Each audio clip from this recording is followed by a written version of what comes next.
Thank you, Mr. Chair. I just want to reiterate, while it has been said repetitively already, that our ultimate objective here in conducting this inquiry in aid of legislation is to be able to enhance existing laws, come up with new ones if the need are determined, Mr. Chair. Nevertheless, we cannot brush aside, certainly, all the abuses and infractions that we have identified during the course of our inquiry in aid of legislation. And in addition to the offenses which have been raised already by our esteemed colleagues, I wish to add perjury. Perjury can be committed orally or in writing. If it is orally, the perfect example or illustration, I believe, are misrepresentations during inquiry in aid of legislation. We often hear this: you will be committing perjury because all resource persons in inquiry in aid of legislation and even in all forms of investigation, we place them under oath. At ang lahat ng pagsisinungaling while under oath, we call it perjury. Again, the best illustration of an oral perjury are those committed by resource persons appearing in this investigation while making several misrepresentations. However, Mr. Chair, when it comes to written perjury, I wish to break down the elements of this offense so we can better illustrate how this is determined. And talking about elements, Mr. Chair, as we can see from the screen, there must be a sworn statement. It must be made under oath. The statement contains deliberate assertion of falsehood, and the false declaration is with regard to material fact. Mr. Chair, in the course of our investigation, the special disbursing officers, sina Ginoong Edward Fajarda at Ginang Gina Acosta, have plainly asserted na wala raw silang alam kung saang mga aktibidad ang pinaglaanan ng confidential funds. Can we please flash the certifications? Ayon sa kanila, basta-basta lang raw nila sinunod ang utos sa kanila ng ating Vice Presidente na ipasa ang confidential funds in the total amount of 612.5 million pesos, lagpas, Mr. Chair, sa kalahating bilyon sa ibang tao na siya raw na mahala at nag-disburse nito. Pagkatapos ay ipinasa lang din ng mga SDO sa COA ang mga accomplishment reports at ang mga acknowledgement receipts na ibinigay sa kanila. Pero hindi nila alam kung totoo ang nakasulat sa accomplishment reports, kung totoo or peke ang mga acknowledgement receipts, at kung saan talaga ginamit ang pera. We have witnessed this, Mr. Chair, during the interpellation of SDO Edwin Fajarda of the Department of Education, as well as SDO Gina F. Acosta of the OVP. After they testified na ipinasa nila sa mga security officer ng Vice Presidente ang pera, Wala ka nang makuhang impormasyon because they kept on giving an answer. Wala silang alam dahil ang kabuuan ng halaga ay ibinigay nila sa mga security officers. Ito pong certifications, Mr. Chair, is the perfect illustration of a written perjury. Halimbawa ng tinatawag natin na written statement made under oath. It is a basic principle that even first-year law students know that a statement made before a notary public, notario publico, is a statement made under the risk of perjury. In other words, Mr. Chair, when we talk about perjury, that includes the documents which were notarized by notary publics, sworn to before notary publics, similar to the certification that we are currently flashing on the screen. Now, let us look closer at what these certifications say. Ano po ba ang nilalaman ng mga certification na ito? Number 1, yung expenses where the confidential funds were supposedly spent on were incurred in connection with the agency's intelligence and or confidential operations and activities. I wish to reiterate. Paano po malalaman ng ating mga special disbursing officers whether the first certification is indeed correct if they simply handed the money to the security officers?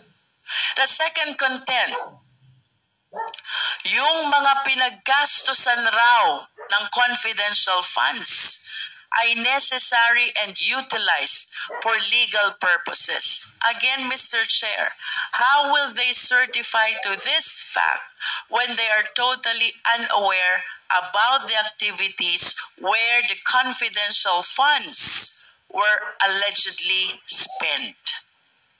Third, alam raw nila na hindi napunta ang funds sa mga gastusing ipinagbabawal sa confidential funds, kagaya ng payment of salaries and wages, overtime, allowances, or fringe benefits. Mr. Chair, I wish to raise, there is one common answer coming from our SDOs.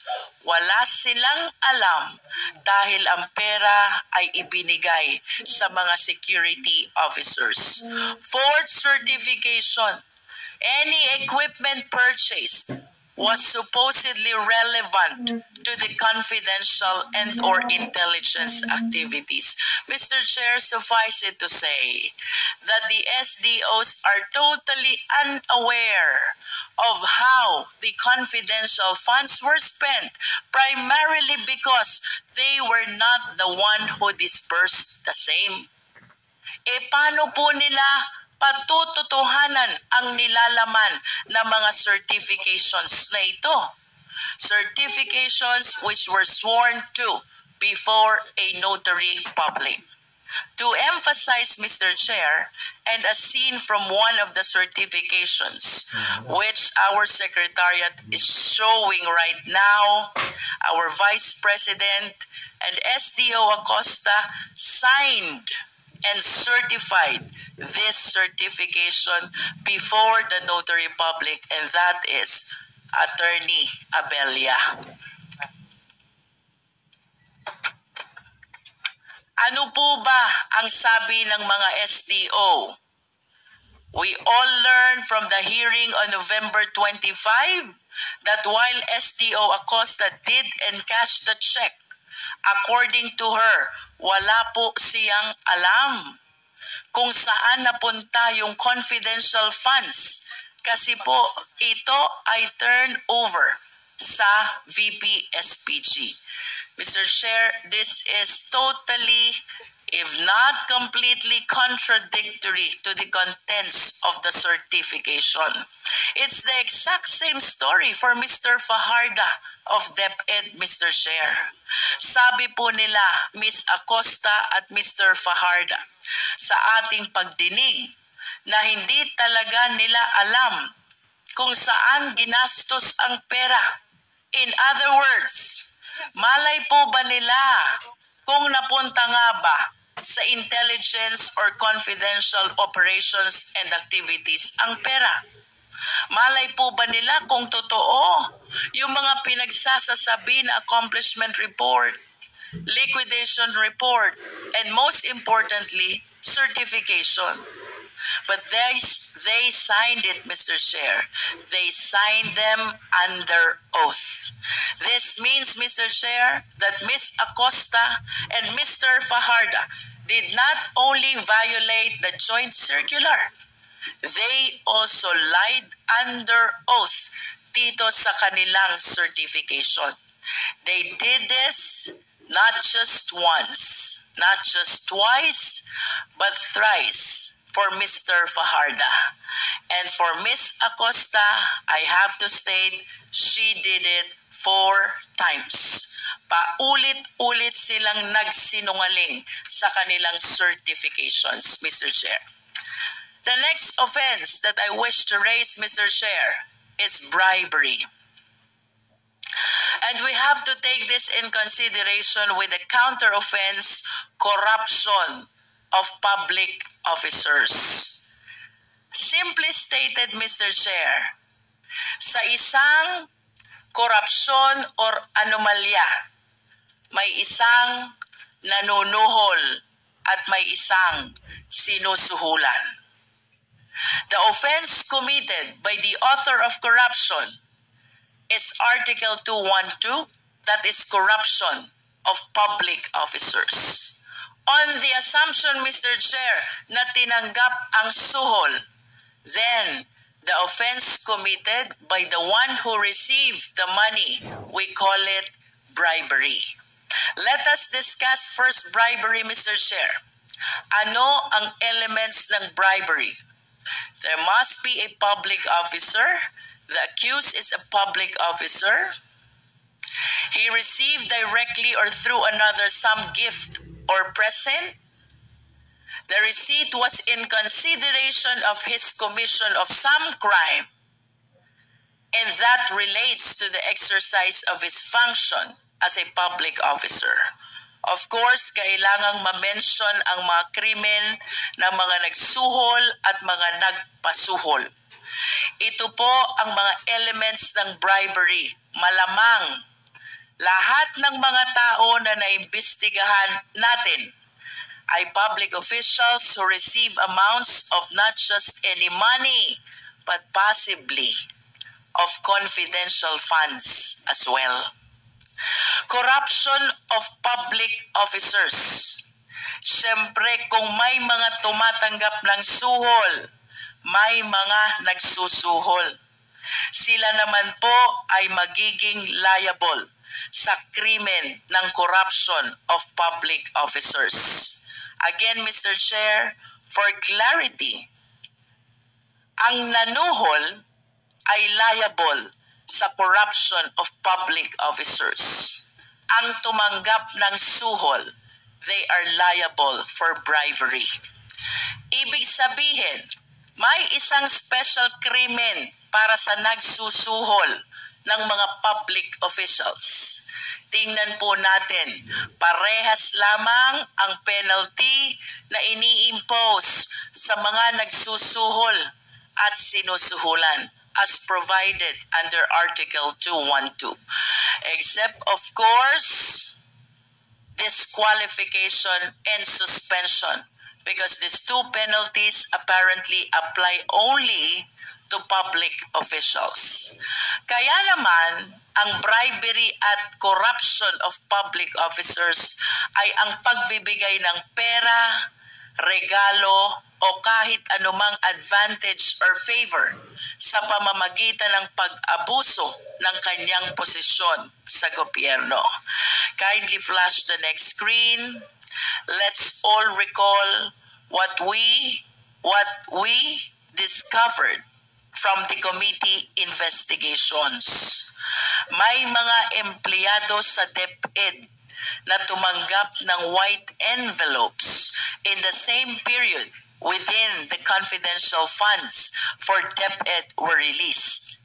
Hindi po ba kahina-hinala yan? And you can see from the screen, OVP executive admits, inamin, handing cash envelopes to DepEd officials. Next slide, please. We may recall, it was former USEC Gloria Mercado who first revealed to us that she received 9 envelopes with 25,000 in a span of 9 months. Ito'y ibinigay ni Sunshine Fajarda ang mga envelopes kay Yusek Mercado at sinabi na galing ito sa Vice Presidente Sara Duterte. Malinaw na ang ganitong pagkakataon ay hindi normal. Hindi normal na ang boss ay nagbibigay bigla ng sobre na may 25,000 each for 9 months to her very own head of procurement. Anyone can easily conclude that this is not merely out of generous heart of VP Duterte, but was precisely given in attempt to influence Yusek Mercado, to which she failed to do. And we may recall, Mr. Chair, during our interpellation with Yusek Gloria Mercado, she admitted believing that those envelopes were given to her to influence her decision as Hope. Next slide, please. It was not a surprise when former Chairman Resty Osayas, this is our second DepEd official, he is the chairman of DepEd Bids and Awards Committee. He admitted siya rin ay nakatanggap ng sobre na may laman na pera. Again, another key official in the procurement process of the DepEd. And yet again, another act of corruption plaguing in the DepEd. Yung nauna, Mr. Chair, Yusek Mercado, she was the hope of DepEd. And this time, we have Chairman Resty Osayas, Chairman of DepEd Bids and Awards Committee. Both admitted having received envelopes with money inside. Next slide, please. Of course, sino pong makakalimot sa ating Chief Accountant ng DepEd, Ms. Runa Catalan. Like former Yusek Mercado, like Mr. Osayas, Ma'am Catalan received the same number of envelopes containing the same amount of money in the same period of February to September 2023. Again, another key official in the DepEd who necessarily deals with the public funds of the DepEd was blinded by an alleged gift from VP Duterte. But it was later on revealed that she was requested by Sunshine Fajarda, the very person who handed her the envelopes, to sign the liquidation reports without its supporting documents. Again, corruption prevailed. Mr. Chair, in line with the issue of bribery and corruption, I wish to manifest that there is a chance that the 3 key officials of DepEd, who I previously mentioned, Yusek Mercado, Mr. Osayas, Ms. Catalan, were not only employees of DepEd who received envelopes with cash. I believe that it is only a matter of time. And I hope that light be shed on this alarming revelation.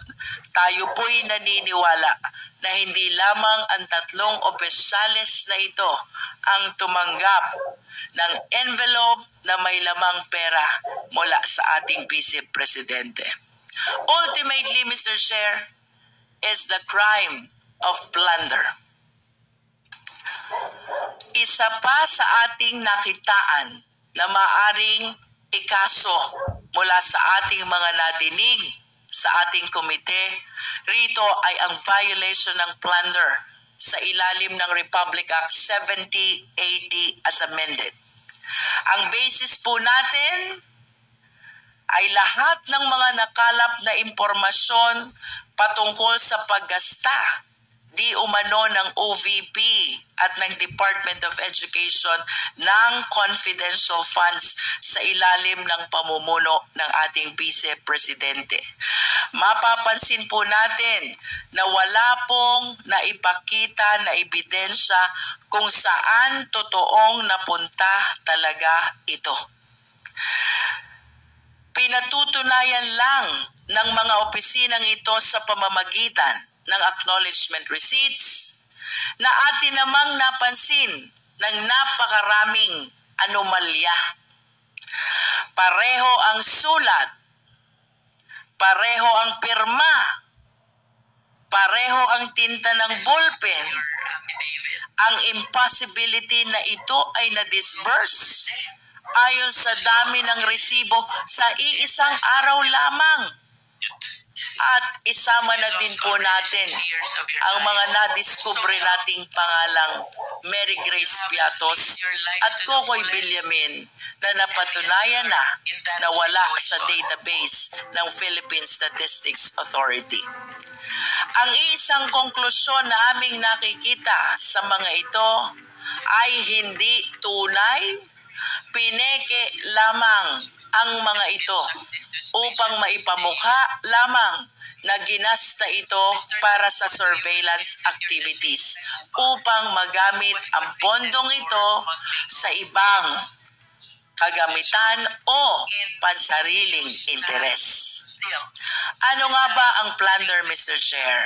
Sa ilalim po ng Section 2 ng ating Anti-Plunder Act, nakasaad dito, any public officer who by himself or in connivance with members of his family, relatives by affinity or consanguinity, business associates, subordinates, or other persons amasses, accumulates, or acquires ill-gotten wealth through a combination or series of overt or criminal acts in the aggregate amount or total value of at least 50 million pesos.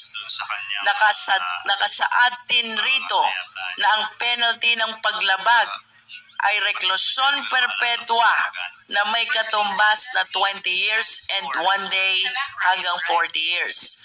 I wish to add, Mr. Chair, na ito pong kasong ito, considering the penalty of reclusion perpetua is non-bailable. Kalakip din po ng penalty na ito ang perpetual absolute disqualification, which includes deprivation of such person from holding public office and employment kahit pa manalo sa eleksyon. Kaya naman, Mr. Chair, ang plunder sa madaling salita ay ang pagnanakaw ng pera mula sa kabanang bayan na may halaga na higit sa 50 million pesos sa pamamagitan ng paggawa ng ibang krimen. Next slide, please. Kung makikita po natin sa ating screen, mayroong total na 7 umaabot sa 612,500,000 pesos. Ang 4 na tseke ay mula sa OVP, umabot ng 500 million pesos, at ang 3 pang tseke ay mula sa DepEd na nagkakahalaga naman ng 112,500,000 pesos. Mr. Chair, ang nabanggit na halaga 612,500,000 pesos lagpas sa 50 million pesos na required para sa kasong plunder. Ang mga checking ito ay lahat nakapangalan kay Ms. Gina Acosta bilang Special Disbursing Officer ng DepEd. Inamin niya sa atin na imbis na i-disburse niya ito as confidential expenses ay sinunod ang utos ng Vice Presidente na ibigay ang pera sa kanyang security officer. Dito naman po sa Department of Education, ang payee sa mga cheque ay ang Special Disbursing Officer Edward Fajarda. Former Special Disbursing Officer of DepEd. Inamin rin niya na nung nakaraang hearing na ang perang kanyang natatanggap ay kanyang ibinibigay sa security officer sa utos din ng ating Vice Presidente. Mr. Chair, I wish to show the breakdown of the confidential funds which were received both by DepEd and OVP. For OVP, Mr. Chair, for clarity, we have 125 million, that is last quarter of 2022, and then 125 million for the first, second, third quarters of 2023, total of 375. So 2022, which is 125, and 2023, which is 375, that is 500 million in total confidential funds utilized by the Office of the Vice President, Mr. Chair. For DepEd, Mr. Chair, I understand that this were utilized during the first 3 quarters of 2023, 37,500,000 each for the first, second, and third quarter of 2023, which total to 112 million pesos confidential fund utilized by the Department of Education. In total, Mr. Chair, ang kabuang halaga po na ating naimbestigahan pertaining to the utilization of confidential fund is 612,500,000 pesos. Napakalaki at nakakalula. And to be very candid, Mr. Chair, ilang bata na sana ang ating napakain. Ilang bata na sana ang ating napaaral. At ilang pamilya na sana ang ating nabigyan ng bahay. Mr. Chair, considering that the amounts involved here far surpass the threshold for plunder, na mas kilala bilang pandarambong, it is my humble position na dapat po talaga ay maipagpatuloy at mapalalim pa ang investigasyon upang malaman kung sino ang nakinabang sa perang ito. Such an investigation may not be for Congress to conduct anymore. Again, our ultimate purpose here is to legislate.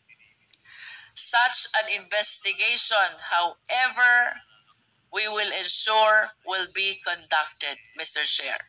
Hindi po basta-basta ang mga pangyayaring natuklasan natin rito.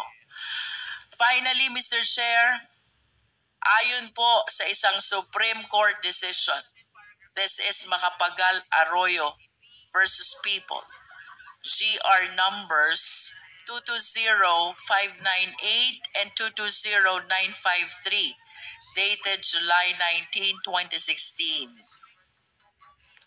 On the crime of plunder, napag-usapan po dito ng Supreme Court ang will, conspiracy na nagaganap in the commission of plunder.